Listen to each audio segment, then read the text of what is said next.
project they have been working on for 6 years is now tangible and for sale. Fridley, Its History and People is a soft-cover, 260-page book with photographs and stories about city government, schools, businesses, disasters, and family histories. This documentation of Fridley's history can be purchased for $19.95 by calling the Fridley Historical Society at 763-571-0120 or by visiting the Fridley History Center. The History Center is open from 11 a.m. to 3 p.m. the second and fourth Saturdays of the month and is located at 611 Mississippi Street. Members of the City and Family History Committee, which assembled the book, sat down in the History Center early January to talk about how it all came together. Once I came to a meeting and said, I move. There will be a book. If it's simply a loose leaf notebook with sheets in it, I want the agreement that we will do that because we promised. You know, people might say, well, what a promise. We promised a book and we got this, but still we were going to preserve what people had written. But this was something that all of you had invested so much of yourself in that you wanted this. And that's the only reason it really came about is that, you know, the 6 or 7 of you that are this committee just really were tenacious about this is something we want. We're going to do whatever we have to do together.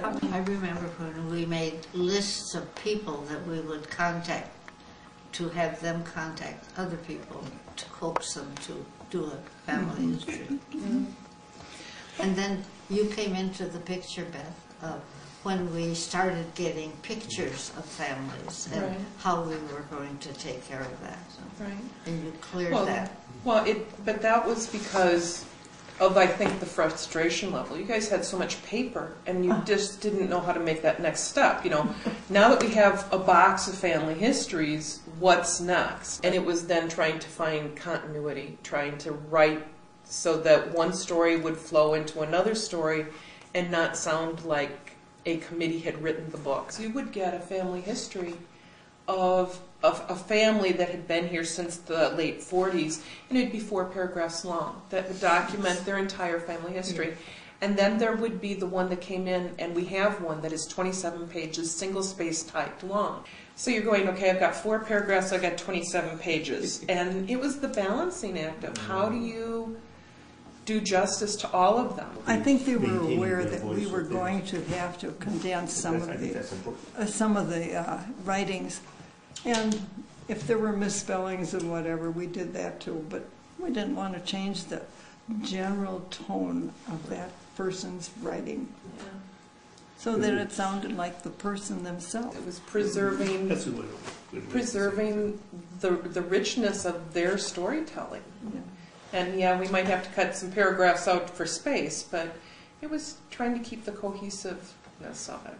I think we did a good job in that part. I think we did too. I haven't heard any complaints about that part of the book yet. Not yet, well, I haven't either. We're lucky we are able to document a history where we still have active, vital members of the community that were here when the Booster Club went around saying we're going to be a city whether we want to be one or not, you know, and knocked on every single door in the community saying you must come out and vote to make Fridley a city.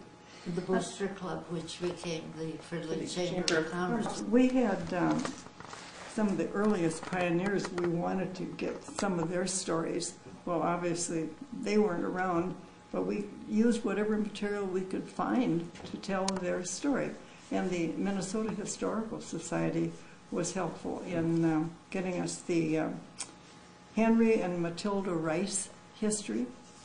And that they are given credit for that in the book. Some of the earliest pioneers that came to Fridley were Abram and Betsy Fridley, and we do have a write-up of them in here, and John and Nancy Banfield, and Henry and Matilda Rice, and we do have write-ups of these people.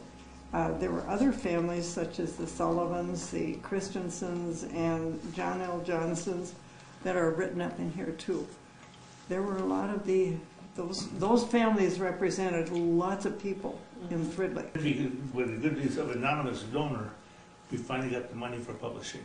And that was a real problem. Where are we going to get the money for publishing it? And we finally got that, and the rest is history. At 2 o'clock on the 23rd, we have books in hand, and we that night, we called everybody who'd pre-ordered and said, we'll be there on the 24th if you want to come in and pick them up. And if you need extra books, we'll have them. And we sat here that day, and people walked through the door to get their book going, it's a real book, which has sort of been the catchphrase since they actually have arrived. We've all sort of found ourselves going, huh, it's a real book. But it was all worthwhile the other night when Lillian presented a book to the city council. Yes.